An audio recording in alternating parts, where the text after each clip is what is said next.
Hello दोस्तों, कैसे हैं आप सभी। आशा करता हूँ अच्छे होंगे। और हम लोग बात कर रहे थे बी फॉर्म सेकेंड ईयर की fourth semester pharmaceutical organic chemistry third. 4 lecture हमारे हो चुके थे इसके और काफ़ी कुछ हमने कवर कर लिया है इस यूनिट का। मैंने कहा था 6-7 लेक्चरों में ख़त्म करा दूँगा। तो अब हमारे जो मेन टॉपिक्स हैं जो समझाने लायक हैं वो इस लेक्चर के बाद 2 ही बचेंगे। तो भैया 5 2 7 लेक्चरों में मैं लगभग पूरा कर दूंगा। जो 1-2 टॉपिक्स छूट गए हैं, जो थ्योरेटिकल पार्ट है या जो इतना इम्पोर्टेंट नहीं है या इतना हार्ड नहीं है, मैंने वो नहीं समझाया, वो आप मेरे नोट्स ले लीजिएगा। नोट्स के थ्रू आप उसको पढ़ लीजिएगा। जैसे एलिमेंट्स ऑफ सिमेट्री पढ़ लीजिएगा और भी 1-2 छोटे छोटे टॉपिक हैं। फिस्चर प्रोजेक्शंस है क्योंकि फिस्चर प्रोजेक्शन है क्या, बस लिखने का एक तरीका। मींस उन्होंने ये बताया था कि हम कागज़ वाला फॉर्म नहीं लिख सकते, प्लेनर अरेंजमेंट जो डार्क और डैश डैश करके ना लिखें, उससे अच्छा है कि हम एक स्ट्रेट लाइन के फॉर्म में लिखें। बस वही कुछ है, 1-2 टॉपिक्स थोड़ा सा मैं डिस्कस कर दूंगा, थोड़ा सा आप नोट से पढ़ लीजिएगा। चलिए बात करते हैं हम लोग आज के हमारे टॉपिक की। तो आज हमारा टॉपिक है, मैं आशुतोष सेंगर, आप सभी का हमारे चैनल आशुतोष सेंगर झांसी में स्वागत करता हूं। और आज का हमारा टॉपिक है रेसिमिक मॉडिफिकेशन। तो रेसिमिक मॉडिफिकेशन होता क्या है, सबसे पहले तो ये बात आती है। तो रेसिमिक मॉडिफिकेशन वो होता है कि 50% प्लस एनेंशियोमर और 50% माइनस एनेंशियोमर को मिक्स फॉर्म में जो मिक्सचर हमें मिलता है वो होता है रेसिमिक मॉडिफिकेशन। वही लिखा हुआ है। डेफिनेशन यहाँ इतनी प्रॉपर नहीं है जितनी नोट्स में है। नोट्स ले लीजिएगा, उनके थ्रू आप पढ़िएगा, बहुत इजी हो जाएगी। पहली यूनिट हमारी 2 लेक्चर बाद ख़त्म हो जाएगी और हम पढ़ेंगे सेकंड यूनिट की तरफ।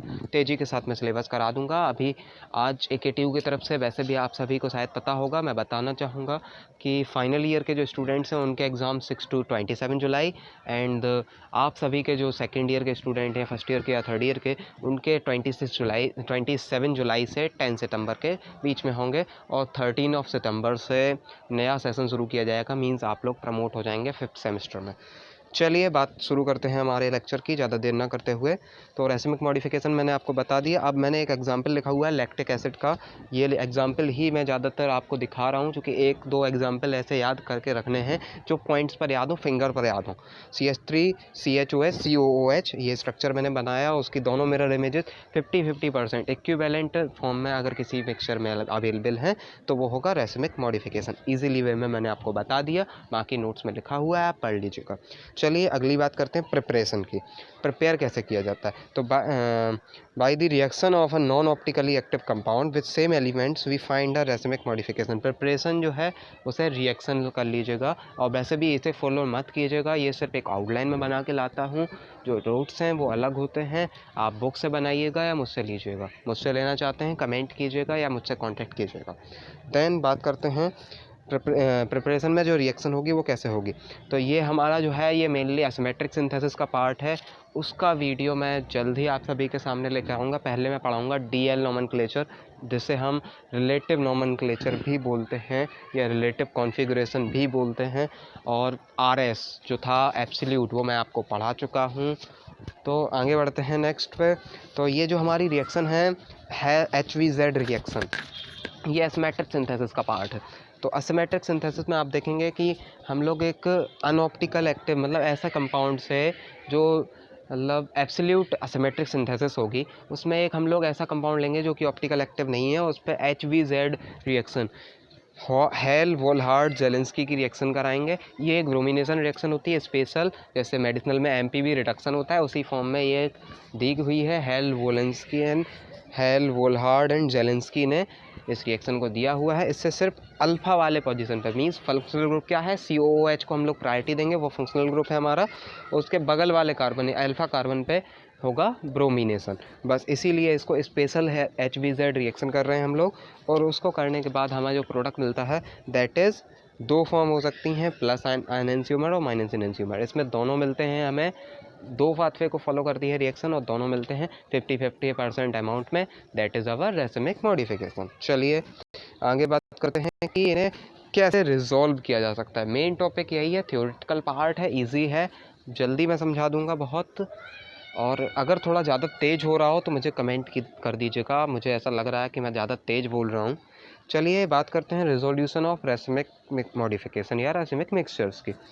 तो the process use for separation of a racemic mixture into enantiomers is called resolution. भैया कुछ गलतियां हो जाती हैं और ये आउटलाइन है, ये मैं जल्दी जल्दी ऐसे ही 2-4 पॉइंट उठा के, बाकी मुझे याद होता है मैं आपको अपनी लैंग्वेज में बताता हूँ, उसे अपनी लैंग्वेज में लिख लीजिए, नोट्स बना लीजिए। अगर आप खुद नोट्स बनाते हैं तो वेल एंड गुड, वरना मुझसे ले लीजिए, वो तो बहुत ही बेहतरीन है। चलिए बात करते हैं हम लोग कि क्या अब इसके मेथड्स हैं। 4 मेथड हैं, बेसिकली 3 पढ़ाए जाते हैं बट मैं चारों लेके आया हूँ आपके लिए। बायोकेमिकल, मैकेनिकल, केमिकल और सिलेक्टिव एडजॉर्प्शन इन क्रोमेटोग्राफी कॉलम, ये 4 हैं। मैं चारों आपको अभी बता दूंगा और ऐसे बताऊंगा कि आप यहीं से नोट्स बना सकते हैं। मुझसे तो ले ही सकते हैं, वो अलग रहेंगे, वो स्पेशल रहेंगे, थोड़े स्टैंडर्ड रहेंगे, बट आप जो बनाएंगे वो आपके लिए ईजी रहेंगे, जल्दी याद हो जाएंगे। चलिए बायोकेमिकल जो है वो बाई माइक्रोब्स का यूज़ करके, बायोकेमिकल मेथड जो है वो एक साइंटिस्ट थे, उन्होंने दिया हुआ था, साइंटिस्ट का नाम मुझे याद नहीं है, वो नोट्स में लिखा हुआ है। तो उन्होंने दिया है कि हम लोग अगर एक स्पेशल किसी माइक्रोब्स का यूज़ करें और हमारे एक एनेंशियोमर जो रेसिमिक मॉडिफिकेशन है उसमें डाल दें, तो वो जो स्पेशल है माइक्रोब्स या माइक्रो ऑर्गेनिज्म या बैक्टीरिया, वायरस, चूँकि यही सब आते हैं माइक्रोब्स में, आप जानते हैं भैया माइक्रोबायोलॉजी अभी पढ़ के आए हैं 3rd सेम में। तो वो क्या करेगा, कल्चर, उसको जो है कल्चर मिलेगा किससे ग्रो करने के लिए, एक एनेंशियोमेरिक फॉर्म से मिलेगा। तो वो एक एनेंशियोमेरिक फॉर्म पूरी तरह से अपने कल्चर के लिए इनहेल कर लेगा, पूरी तरह से उसे गायब कर देगा, और दूसरी जो हमारी फॉर्म होगी वो हमें प्योर फॉर्म में मिल जाएगी, that is biochemical separation method. Example की बात करें तो एक माइक्रोब होता है, बहुत सारे एग्जाम्पल हैं, मैं एक बता रहा हूँ आपको, आप बुक को जब देखेंगे तो बहुत सारा मिल जाएगा, नोट्स में भी शायद मैं 2 लिख के दूँ। पेनिसिलियम ग्लाइकोम एक है माइक्रोब, जो कि पेनिसिलियम की बहुत सारे ऐसे वायरस होते हैं, आपको पता है। तो अगर हम उससे किसी एनेंशियोमर में दे दें तो वो एक फॉर्म ले लेता है और दूसरी हमें प्योर में मिल जाती है। चलिए कुछ इसकी लिमिटेशन है, उनकी बात करूं तो लिमिटेशन भैया ये हैं कि इसमें क्या होगा, एक एनेंशियोमेरिक फॉर्म पूरी तरह से ख़त्म हो जाएगी, पहला लिमिटेशन। दूसरी, कुछ भी याद नहीं करना, कुछ भी रटना नहीं है, बहुत इजीली मैं बता रहा हूँ ट्रिक के साथ। फिर दूसरी कि भैया माइक्रोब हमें हवा में तो मिल नहीं जाएगा, हवा में मिला, पकड़ा और डाल दिया, उसको ढूंढना पड़ेगा, वो भी बहुत मुश्किल प्रोसेस होती है। फिर तीसरी बात आती है कि इसमें क्या है, कॉस्टली मेथड है, वो माइक्रो हम जब अलग करेंगे, आइसोलेट करेंगे तो कॉस्टली पड़ेगा। फिर इसमें बस 3-4 लिमिटेशन ठीक है भैया, बहुत है, इतना बड़ा नहीं लिखना। फिर बात करते हैं मैकेनिकल सेपरेशन की। तो मैकेनिकल रिजोल्यूशन मेथड या मैकेनिकल सेपरेशन मेथड जो है वो सिंपली हैंड पिकिंग मेथड है एक तरह से, या वो जो होता है क्या बोलते हैं, पिलकर की सहायता से। आपने कभी देखा, पिलकर की सहायता से नहीं, कभी आपने देखा है अपने घरों में मम्मी लोगों को या जो दादी लोग होती हैं वो क्या करती हैं, गेहूं को बीनती हैं, बस वही कहानी है इसमें भी। तो हम क्या करेंगे, उन्हें क्रिस्टलाइज करेंगे, दोनों के क्रिस्टल्स अलग अलग मिल जाएंगे, तो हम उन क्रिस्टल्स को आइसोलेट कर लेंगे। तो हम लोग क्या करते हैं इसमें कि दोनों क्रिस्टल्स हमें मिल जाते हैं और उन क्रिस्टल्स को हम लोग रखते हैं अलग अलग, मीन्स एक मॉडिफिकेशन है वो मिल गए, उसके बाद हम उस पर क्या करते हैं, एक लेंस लगाते हैं माइक, और उसकी हेल्प से, सिंपल पिलकर के हेल्प से उसको उठाते जाते हैं धीरे धीरे, तो वो क्रिस्टल्स जो हैं वो अलग अलग मिल जाते हैं। फिर लिमिटेशन की बात, तो पहली लिमिटेशन कि केवल वही रेसिमिक मॉडिफिकेशन सेपरेट किए जा सकते जो क्रिस्टलाइज किए जा सकते। दूसरी कि वही किए जा सकते जिनके क्रिस्टल अलग अलग तो देखें, वरना एक जैसे दिखने लगें तो कैसे करोगे। तीसरी लेबोरियस मेथड है, ठीक है, टीडियस मेथड है, हो गई 3। आगे चलते हैं केमिकल। यही मेथड यूज़ किया जाता है मोस्टली, क्योंकि ये हमारे केमिस्ट्री में हम केमिकल्स से ही खेलते हैं ज़्यादातर। तो केमिकल्स की अगर मैं बात करूं भैया थोड़ा सा प्रॉब्लम मुझे भी है। चलिए तो उसमें क्या करते हैं हम लोग कि अगर हमारा एनेंशियोमर जो है एसिडिक इन नेचर है, तो हम उसकी रिएक्शन कराते हैं, एक pure laevo rotatory optically active base को उठाएंगे और रिएक्शन करा देंगे। रिएक्शन करेगा, एसिड बेस मिलकर सॉल्ट बनाता है, तो प्लस ए और मतलब प्लस वाला एसिड जो होगा यानी डेक्स्ट्रो वाला वो अलग बनाएगा, चूँकि वो डाइस्टीरियोमर बनेंगे भैया। क्या होगा, जब 2 कायरल सेंटर मिलेंगे तो क्या बनेगा, डाइस्टीरियोमर, क्योंकि एक कायरल सेंटर वाला होता है एनेंशियोमर और 2 या 2 से ज़्यादा वाला होता है डायस्टीरियोमर। अब यहाँ तो 2 मिल गए तो क्या बनेगा, डायस्टीरियोमर। तो डायस्टीरियोमर बन जाएंगे एक प्लस एसिड और माइनस बेस का, एक माइनस एसिड और माइनस बेस का। माइनस मीन्स ऑप्टिकल एक्टिविटी से, ये माइनस जो है वह और कहीं ना रखिएगा। फिर हम डायस्टीरियोमर मिल जाएंगे। डायस्टीरियोमर्स को हम क्या करेंगे, फिर इसकी एक रिएक्शन कराएंगे एसिड के साथ, तो वो एसिड इतना हार्ड लेंगे HCl या H2SO4 कि वो बेस से रिएक्शन कर लेगा और हमें जो हमारा था एनेंशियोमर वो अलग अलग मिल जाएंगे। फिर दूसरी बात, अगर वो बेसिक नेचर है तो हम क्या करेंगे, फिर उसकी एसिड से रिएक्शन कराएंगे जो कि ऑप्टिकली एक्टिव डेक्सट्रोज होगा और प्योर फॉर्म में होगा। फिर वही कहानी है कि होते क्या हैं, सॉल्ट बनाते हैं 2 कायरल सेंटर तो डायस्टीरियोमर बनेगा। Easily can be separate by the treatment with alkali. अभी हम बेस से करा रहे थे, सॉरी अभी एसिड से कराई थी हमने डायस्टीरियोमर को अलग करने के लिए, अब बेस से करा देंगे। बहुत ईजी थी, करा दिया मैंने तीनों।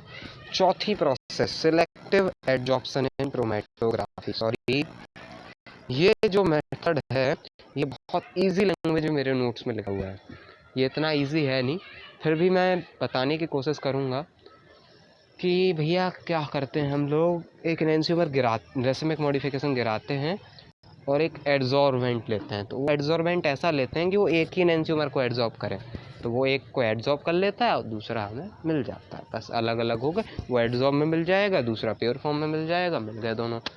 अब इसकी लिमिटेशन, भैया एड्जॉर्बेंट भी हवा में नहीं मिलेगा, फिर वो एड्जॉर्बेंट सही है कि नहीं है ये भी पता करना है, फिर उस प्रोसेस की ड्यूरिंग माइक्रोब्स नहीं अटैक करने चाहिए। बहुत कहानी है, लिखो, शुरू रहो। मैंने बहुत इजी लैंग्वेज में मैंने आज का टॉपिक बताया और थ्योरेटिकल टॉपिक है, नोट्स उठाओ, 1.5-2 पन्ने का टॉपिक है, पढ़ो कहानी की तरह, और कहानी की तरह इंटरेस्ट से पढ़ो, बिल्कुल याद हो जाएगा बहुत आसानी से। चलिए आगे बढ़ते हैं। तो टेक केयर टू मच, क्योंकि आप सभी जानते हैं कोविड-19 अटैक है हमारे भारत देश पे। थोड़ा सा मुझे सपोर्ट करिए, thank you again. Please subscribe my channel, comment करिए कोई भी क्वेरी है या नोट्स चाहिए है, लाइक करिए मेरे वीडियो को, मुझे भी सपोर्ट मिलना चाहिए, शेयर करिए, व्यूज़ बढ़ाइए। और शेयर करने से क्या होगा, आपके दोस्तों को भी भैया ये नॉलेज मिलेगी, वो भी फॉर्म 4 सेम में होंगे। और जलन ना रखिए ज़्यादा, घर में रहें, स्वस्थ रहें। धन्यवाद। जय श्री राम, जय महाकाल। मैं आशुतोष सेंगर आप सभी का धन्यवाद करता हूँ और देखते रहिए भैया वीडियो थोड़ा सा। चलिए चलते हैं, ओके आज का काम।